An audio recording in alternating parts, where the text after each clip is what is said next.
Okay, so we're going to prove that the limit as n approaches infinity of the greatest integer of 1 over n is equal to 0, where of course this is the greatest integer function of x, right, for all x contained in R.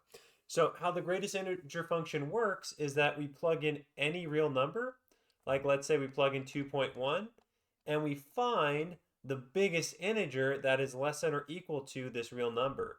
So the biggest integer that is less than or equal to this real number is 2, right? Let's go ahead and do, let's see, for instance, maybe 4.8, right? So the greatest integer of 4.8 would be 4, because 4 is the highest integer that is less than or equal to 4.8, right? And then, of course, you can do irrational numbers as well, because irrational numbers are real numbers as well. So the greatest integer of pi would be 3, because pi, remember, is approximately 3.14, right? So, and of course, if we do the greatest integer function of 5 or something like that, right, of an integer, that would spit out 5 because the greatest integer that is less than or equal to 5 is, of course, 5.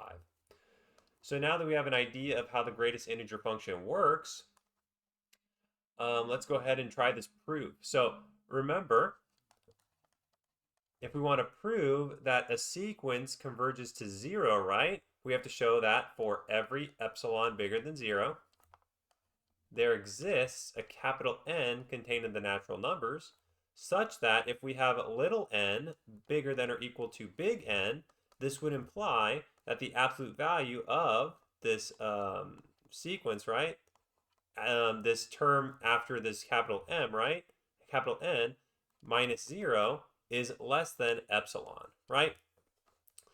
Okay, so this is what we want to show. So let's go ahead and suppose, or let epsilon be bigger than 0, and choose capital N to be bigger than 1, right? So let's go ahead and do our assumption. So suppose little n is bigger than or equal to big N. This would imply that n is bigger than 1, right? So notice for the greatest integer function of 1 over n, right? If n is bigger than 1, then this would be 1 over 2 because n is only natural numbers, right? And the greatest integer of 1 over 2 is 0. The greatest integer of 1 over 3 is 0. As you can see, any n that's bigger than 1, all of them will go to 0, right? So it didn't take long. So this implies that the absolute value of the greatest integer of 1 over n, right, minus 0 is the same thing as 0 minus 0, which is, of course, 0, and we know that that is less than epsilon.